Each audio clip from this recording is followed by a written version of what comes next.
kasih Datuk Pengerusi.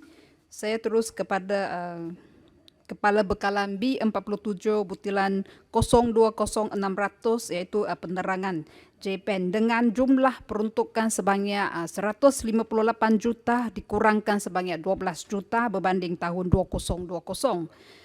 JPEN memainkan peranan di peringkat komuniti dan sering menganjurkan pelbagai program berimpak baik untuk masyarakat. Amat penting untuk kementerian membantu jabatan ini. Hulu Selangor bercadangkan menteri untuk menyebab balik semula dan memperkasahkan jabatan penerangan yang sedia ada.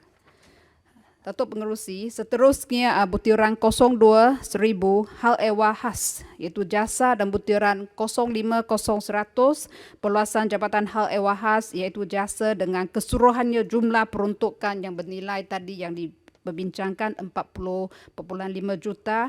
Hulu Selangor tetap dengan pendirian bahawa perbelanjaan ini tidak diperlukan pada masa sekarang dan negara masih mengelut dalam memerangi pandemik COVID-19. Jasa ataupun JCOM ini adalah pembaziran wang rakyat oleh pihak kerajaan. Tidak perlu ditubuhkan jabatan khas hanya untuk menjalankan satu fungsi. Jelas dia memang perbelanjaan yang sia-sia untuk masyarakat. Datuk Pengerusi, butiran 060000 one off dengan izin dengan peruntukan 118 juta. Mohon Menteri terangkan untuk apa perbelanjaan sebesar ini. Mengapa dilihat seperti ada pertindihan butiran yang membawa maksud yang sama? Apakah komitmen kerajaan dalam memastikan tiada ruang untuk berlakunya sebarang ketirisan melalui peruntukan ini? Beralih kepada Kepala Pembangunan P47 iaitu butiran 31000 projek jalur lebar dengan peruntukan berjumlah 50 juta dan butiran 31003 National Verbalization dan Connectivity Plan. Peruntukan berjumlah 500 juta. Hulu Selangor mengucap terima kasih kerana meneruskan pembangunan jalur lebar ke seluruh negara. Hulu Selangor memohon diutamakan pembangunan di kawasan luar bandar. Kerana luar bandar ini sangat kritikal. Semenjak PKP, negara kita telah membudayakan dengan izin work from home, online learning, online shopping dan sebagainya. Namun permasalahan timbul apabila capaian internet luar bandar amat menduga citakan. Selangor. Pengerusi, kebanyakan Hulu Selangor pekerja boleh mencelah Hulu Selangor, ledang. kan? Ya, saya ada tersenarai tapi saya bimbang tak cukup masa. Saya ingin mencelah berkenaan dengan yang telah disebut oleh Hulu Selangor butiran 3100 projek jalur lebar. Itu sebanyak 50 juta disebutkan di sini. Sebenarnya dari segi jumlah ini yang saya ingat dalam ucapan bajet belanjawan yang dibuat oleh Menteri Keuangan, beliau menyebutkan bahawa SKMM Suruhanjaya Multimedia akan memperuntukkan 7.4 bilion untuk tahun 2021 dan 2022 untuk meluaskan perkhidmatan jalur lebar. Jadi jumlah ini ialah 7.4 bilion untuk 2 tahun. Tapi dalam butiran ini menyebutkan 50 juta. Saya faham bahawa ini adalah belanjawan di bawah SKMM dan bukan terkandung di dalam belanjawan kita. Cumanya kerana jumlah ini satu jumlah yang sangat besar, 7.4 bilion dan dianya menggunakan satu tabung USP fund yang saya tahu datangnya daripada sumbangan yang dibuat oleh telco yang ada. Tetapi saya bimbang, kita tidak ada satu kaedah pendekatan untuk kita semak dan imbang berkenaan dengan penggunaan dan pelaksanaan perkara ini. Mungkin ada dalam laporan SKMM, laporan tahunan yang boleh kita teliti di sini, tetapi saya minta supaya pihak kementerian mengambil kira supaya ini boleh dibawa dan diteliti juga dalam Dewan Yang Mulia ini. Terima kasih. Masukkan dalam teks ucapan saya. Datuk Pengerusi, kebanyakan pekerja di Lembah Kelang terutamanya di Kuala Lumpur, mereka ini tinggal di pinggiran bandar. Malah ada yang sanggup ulang alik setiap hari kerana memilih untuk tinggal di luar bandar. Jadi, apabila diberikan arahan untuk bekerja di rumah, ia amat menyulitkan para pekerja kerana capaian internet yang lemah. Aduan juga diterima daripada pengilang dan industri mengenai masalah yang sama. Maka Hulu Selangor fikir ini amat penting sekiranya pihak kementerian dapat mengutamakan pembangunan jalur lebar di luar bandar terlebih dahulu.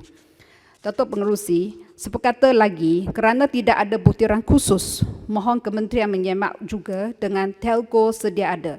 Perkhidmatan telekomunikasi makin hari makin teruk, khususnya di Hulu Selangor.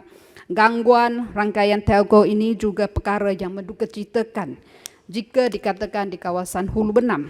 Nak dapatkan satu bar line pun agak-agak susah. Ia juga mohon Menteri lihat dan bantu dalam isu ini. Butiran 33000 Malaysia Digital Economy Corporation dengan peruntukan 37 juta. Semasa pengulungan menteri di peringkat dasar telah digariskan beberapa program dan inisiatif yang berguna bagi menggalakkan PKS dan usahawan mikro menggunakan teknologi digital dalam perniagaan. Hulu Selangor menyokong usaha ini. Namun mohon pihak kementerian lihat juga bagaimana untuk memperkasah dan melibatkan usahawan di luar bandar. Dengan usaha sama rentas kementerian, pentingnya menteri untuk turun padang ke kawasan luar bandar, membantu usahawan yang berpotensi melalui pendekatan outreach dengan izinnya dengan memberikan bimbingan buat mereka memasuki ke dunia ekonomi digital. Yang terakhir, jika dirujuk dengan ucapan Menteri Kewangan, ada peruntukan 1.5 bilion untuk program jaringan prihatin, tetapi tidak dilihat butiran khusus di bawah kementerian ini. Mohon Menteri terangkan secara terpelincir bagi pembelanjaan ini. Bagaimanakah mekanisme pelaksanaan program yang akan dijalankan? Datuk Pengerusi, sebagai penutup, besarlah harapan Hulu Selangor agar masalah telekomunikasi dan infrastruktur jalur lebar di negara kita dapat dibangunkan dengan lebih baik dan cepat, terutamanya di kawasan luar bandar. Sekian, terima kasih. Terima kasih Yang Berhormat Hulu Selangor.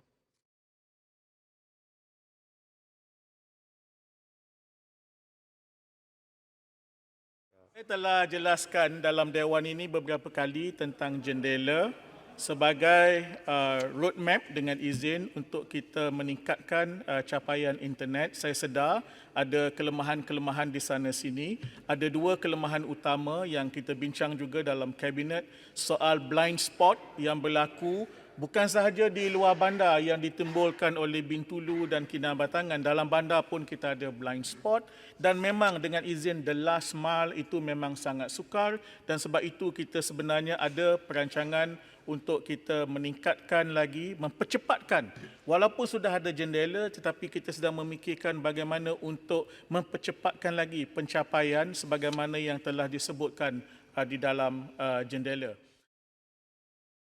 Hulu Selangor, Jempol dan juga beberapa orang lain soal jendela, soal kelajuan internet yang perlahan, saya ambil maklum itu dan saya terima peringatan daripada Jempol. Sebenarnya SKMM selalu turun padang tetapi beliau mencadangkan supaya Menteri Timbalan Menteri juga turun padang. InsyaAllah kita akan melihat dengan lebih jelas lagi. Dan juga kita sedang merancang untuk membantu pelajar-pelajar yang akan menghadapi pepergian SPM dan STPM pada tahun depan. Yang STPM tahun ini yang dibawa kepada awal tahun depan.